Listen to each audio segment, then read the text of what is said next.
No papo de redação, os principais assuntos políticos da semana.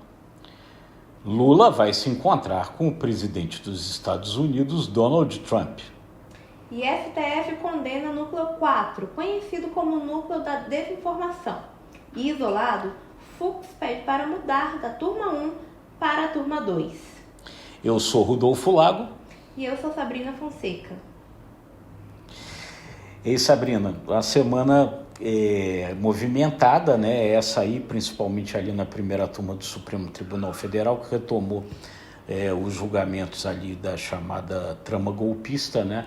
Fazendo ali a condenação agora do núcleo 4 dessa trama golpista. Você acompanhou lá, né, o julgamento e como foi? Qual a sua impressão lá, enfim?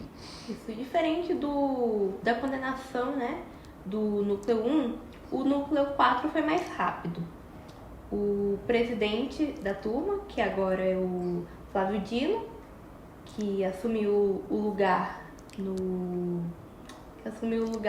na vaga do ministro Luiz Roberto Barroso, que foi presidente do Supremo, né?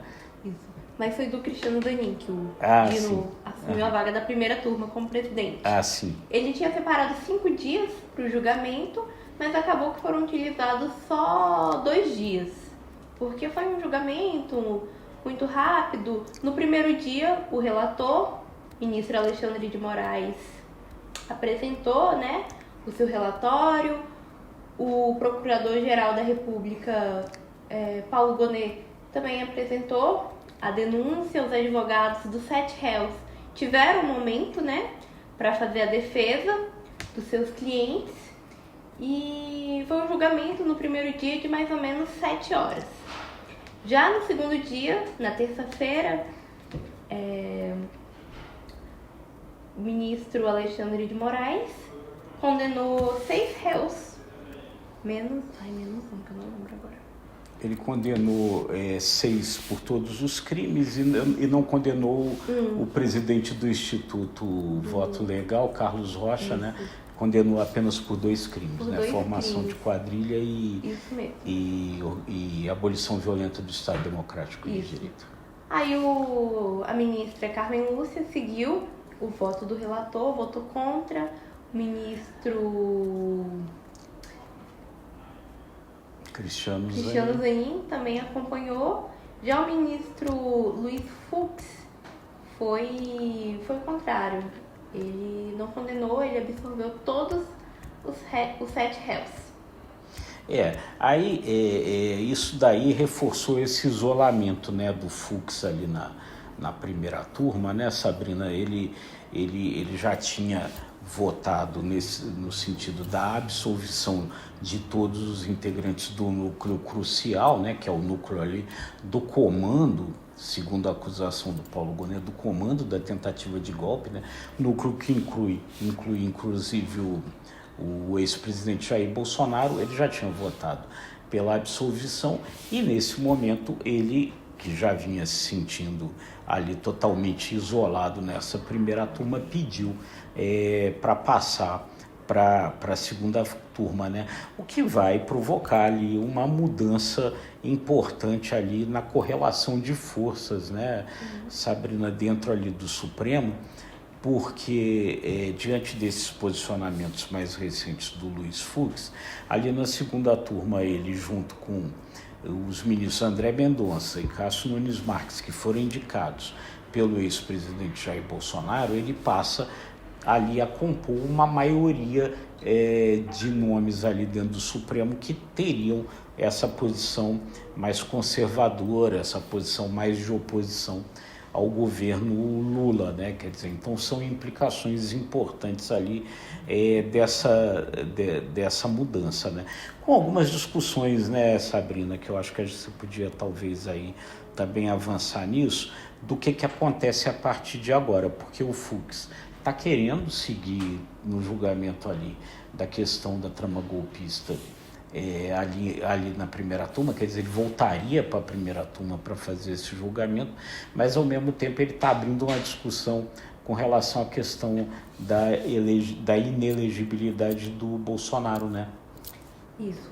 Mas assim, o que é engraçado é que o Fux falou que essa decisão de mudar para a turma 2 não é de agora.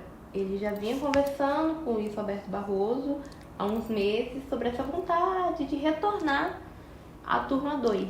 E é isso mesmo, ele retornando para a turma 2, eles conseguem uma maioria a favor do ex-presidente Jair Bolsonaro, e é na turma 2 que está correndo o processo de inelegibilidade do ex-presidente.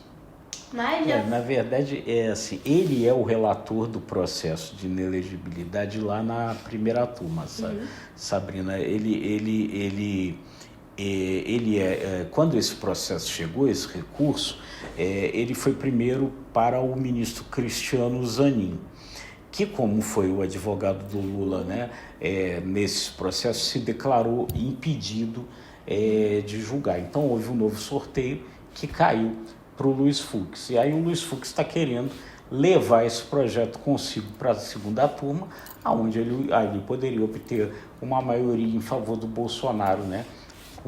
Junto com o André Mendonça e o Cristiano e o Cássio Nunes Marques. Isso, mas eu acredito que não vai ser possível porque o projeto já está correndo, né? Na primeira turma, então não teria como trocar para levar esse processo para a segunda turma. Porque ele já começou, né, esse julgamento ali, né? Enfim, são essas coisas ali no Supremo que acontecem. Esse foi ali um dos pontos importantes aí da semana. Pois é, e essa semana, além dessa questão lá no Supremo, né, a gente teve aí os preparativos para esse encontro que, afinal, o presidente Luiz Inácio Lula da Silva vai ter com o presidente dos Estados Unidos, Donald Trump, no domingo, né? Teve todo um momento anterior aí de preparação disso, né, Sabrina? Isso. Tudo começou com o encontro dos dois no mês passado na ONU, onde eles se encontraram rapidamente, um encontro de 29 segundos, e de acordo com o Trump, eles tiveram uma química. E o Lula confirmou isso em seguida. E aí, na semana passada, ocorreu, né, uma reunião entre o secretário de Estado dos Estados Unidos, Marco Rubio, e o ministro de Relações Exteriores, Mauro Vieira, onde eles conversaram sobre assuntos diplomáticos. De acordo com o ministro, a conversa foi bastante produtiva e descontraída, e lá eles ajustaram um possível encontro entre os dois presidentes, que deve ocorrer, a expectativa é que ocorra agora nesse domingo. E como o presidente Lula falou, não existe assunto proibido nessa reunião. Eles devem conversar sobre a questão do tarifaço, onde Washington impôs, né, sobre o Brasil uma tarifa de 50% dos produtos brasileiros.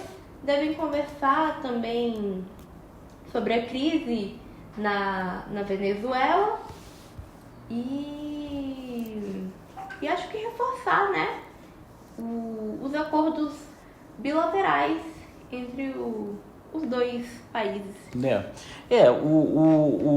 Enfim, o principal ponto, sem dúvida nenhuma, é o Lula ver se consegue rever esse tarifaço, né? Fará essa tentativa, e aí tem algumas coisas aí que estão dizendo que podem ser colocadas na mesa, né? Por exemplo, o Lula abrir a possibilidade de negociações do governo dos Estados Unidos com a Embraer, né? Passar recursos ali da Embraer.